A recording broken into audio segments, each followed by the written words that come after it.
us know a little bit about you and what you're working on right now.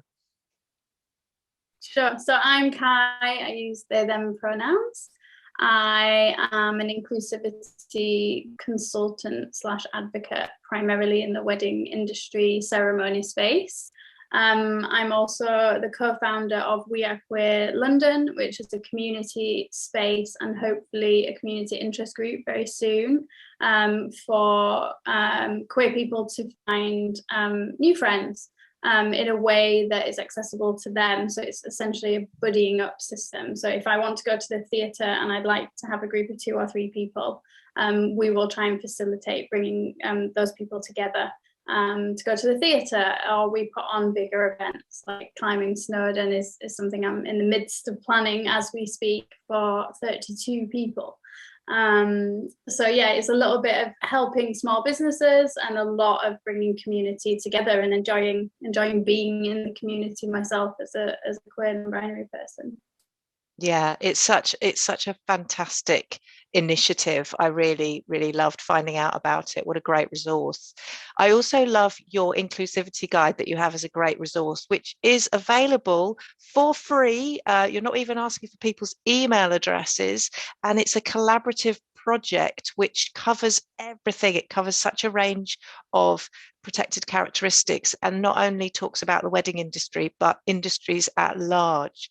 Give us a bit more of a flavour on that, because I just think everyone should read it, whether you think you know it all or not. I mean, certainly I don't know it all.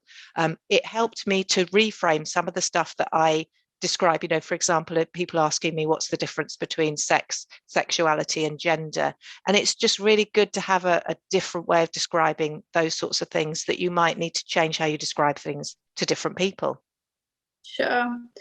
So the inclusivity guide itself is a legacy document essentially. So it's a product of a past project, a not-for-profit called LGBTQ Equality Weddings, and it's a collection of voices, different lived experiences, and it's very transferable. So it's great for not just any small business or medium-sized business or even big business, actually, let's face it.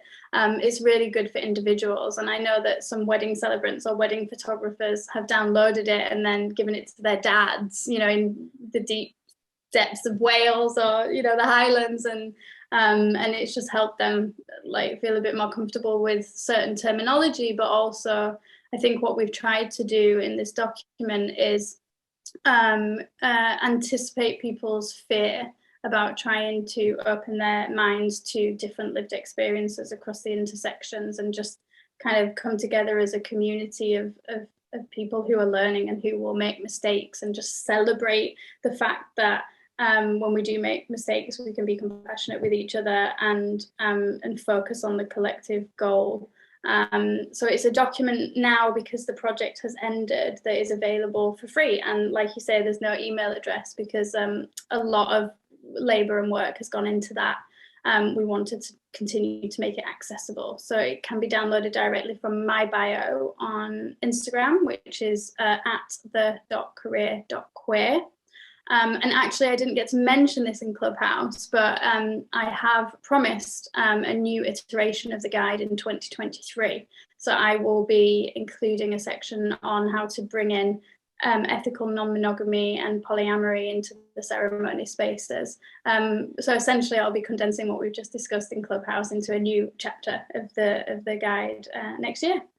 I love it. I love it. And I just wanted to touch on that before we wrap up, actually, because we've been talking about commitment and different ways that we can show commitments. And what I really loved is that you were talking about platonic relationships as well. And that's certainly something that, people are exploring more and more, different iterations of showing our commitment. And, we were talking about you were saying things like, how do I say that I choose to enhance your life? I plan to do the work with you. I choose you.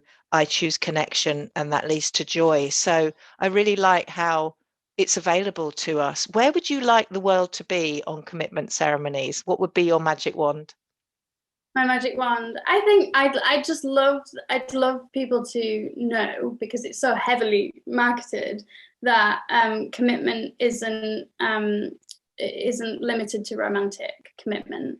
and that there is no hierarchy, and actually we all need connection to survive. We are sociable beings, and the type of commitment that we make to friends and the type of commitment that we make to romantic relationships and everything in between, because it is very diverse, they're all super important and subjective to the individual. So I'd like to see lots of different commitment ceremonies being put out there that doesn't necessarily require a legal element or a contractual element, so that we can just celebrate each other a lot more. And I think now, especially coming through what we've experienced collectively as a result of the pandemic, I think togetherness and connection of all kinds is just more important than ever.